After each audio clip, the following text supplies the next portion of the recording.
guys, it's Bex here, and I am here with Mike Perrine. You guys have been asking for him ever since he left my Yummy Mondays. I don't know why he did that. We're gonna have to talk about that. We'll do more with Yummy Mondays. Okay. We are here to talk about your questions that you posted on my Facebook today. You guys really came through with good ones. I'm hoping that we stump Mike. You ready? Mm-hmm. Okay. Ready to go. Okay. What is this, Facebook?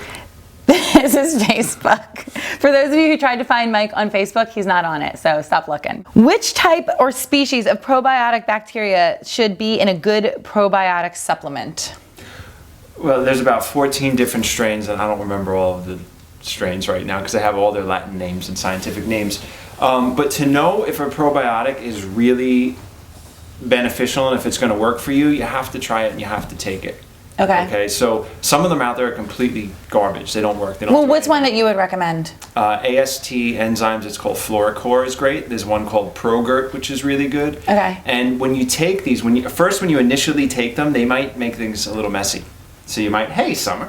So you might, you might start to feel things moving around and cleaning up. That's the recolonization process. But then within a week or so or less, what's going to happen is your abdomen's going to get completely flat. You're going to digest food better and things are going to be cleaned up. So you have to test them. You have to take them. My question is, not mine, this girl's.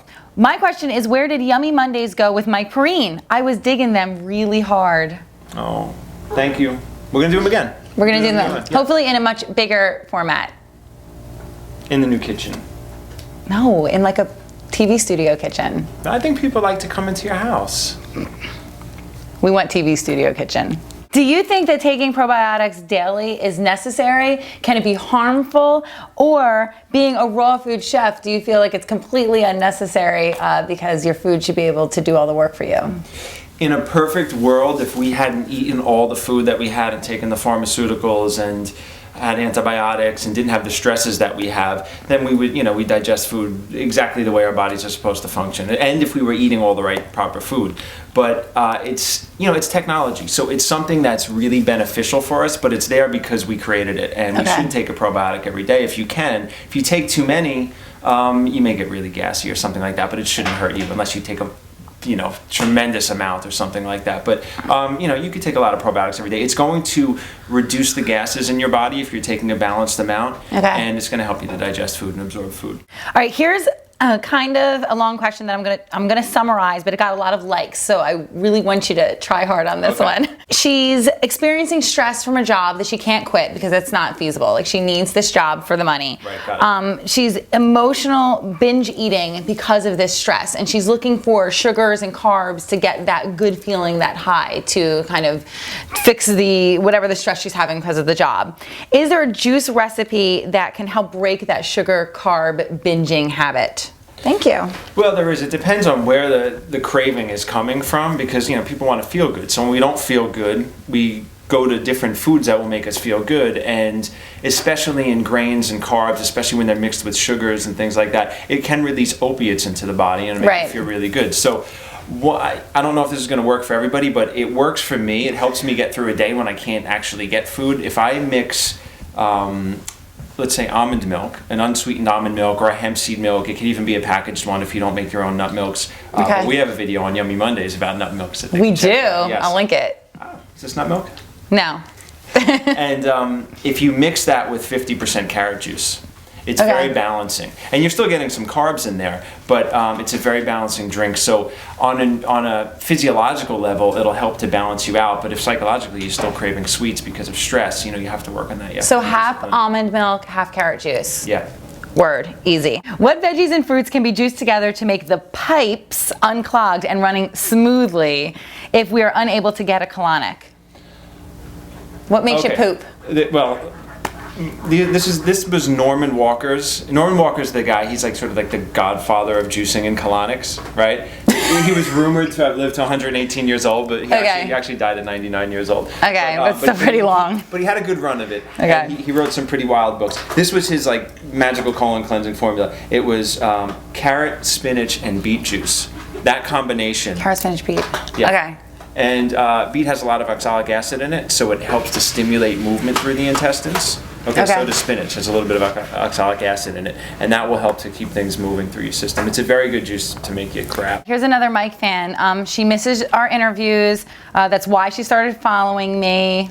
She wants to know your opinion on freezing avocados for smoothies, and how do people find you? Because you're like a ghost. You're not on Facebook. You're not anywhere. How do they find me right now? On BEXLIFE.com. Yeah, you can find me through BEXLIFE, or you can go to find Your Guide to Detox on YouTube. And I haven't made any new videos lately, but some are coming up pretty soon. Freezing avocados. Freezing avocados. Yeah, that's fine. If you want to freeze them to put in your smoothie, that's fine. I don't put avocados in my smoothie. They're just too heavy for me. I do greens and fruits only. But yeah, you could freeze them, definitely. Why not? Here's a good question. I just did a video on how I used to be on food stamps and talked about the affordability of food and access for everyone to real food.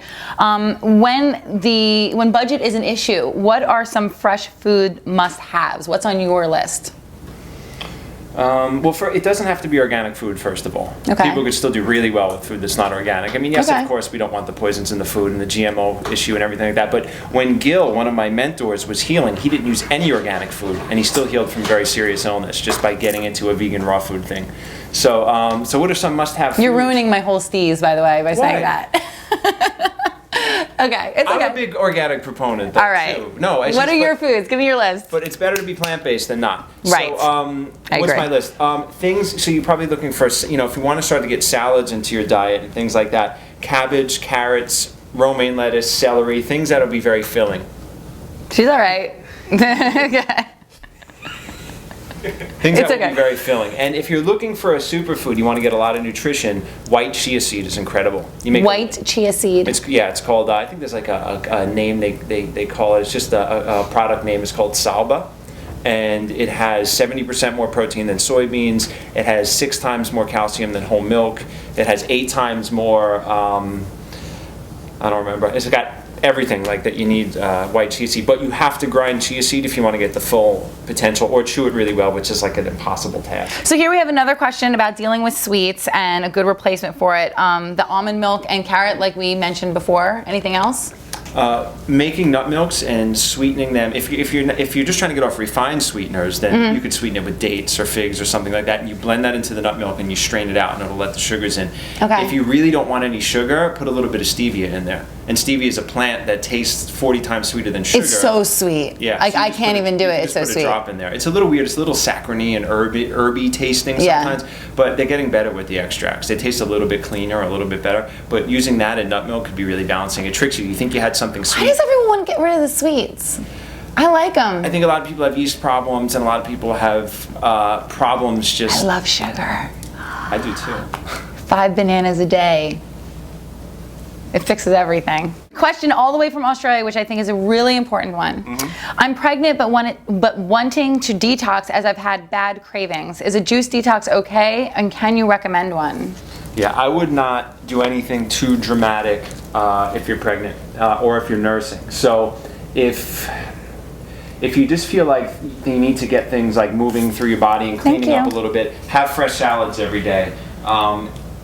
Don't go on a vegan diet while you're pregnant if you're not already vegan. Don't make anything dramatic, because if your body goes into a detox space, it's going to start releasing poisons into your blood, and some serious things have occurred in the past. Well, let me say this. As far as pregnancy goes, because I get questions from pregnant moms, nursing moms all the time, just because I am a mom of 4, and you've seen me be pregnant and doing fitness routines and doing yoga.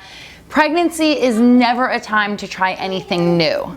Nothing new and dramatic. So whatever you were doing before pregnancy, and of course with the permission from your doctor, caregiver, midwife, you can continue into pregnancy. But if you weren't very active before, if you weren't a vegan before, if you weren't green juicing every day before, don't start doing it when you're pregnant, because it could be a shock to your system, your baby's system, and it's just like not a healthy space, a healthy time to try new crazy things. Yeah. Not that exercise and green juicing are crazy, but it's just not the time. Definitely include. You could start having a green juice a day. You could have a salad with every meal. If you're eating fast food, definitely go into steamed chicken and salad, and you could do things like that. Have some whole grains, but don't do anything too dramatic. Don't go on a raw food diet mid-pregnancy. Don't go on a juice fast mid-pregnancy. Thank you, Mike. Thank you, Baby Summer. Beastie Summer on Instagram. Follow her. I don't know. If you have any more questions, let me know in the comments below, and maybe we'll make another video, and maybe a by request Yummy Mondays video. See you on Yummy Mondays. See you on Yummy Mondays. Love you guys. Absolutely plain. And on the internet, you can get a variety of bags. They have like. Are we not putting vanilla in it? Not yet. Okay. So, because we have to strain it out first. Okay. Okay. So they have the eco hemp bag. You can use that. These get clogged up fairly easily. Unfortunately, the nylon one works really, really well. What we're going to do is we're actually going to strain the milk out. So if you hold that open, this just takes a moment. All right, and very gently. Are you serious? Yeah, just like you're milking a cow. You can do that.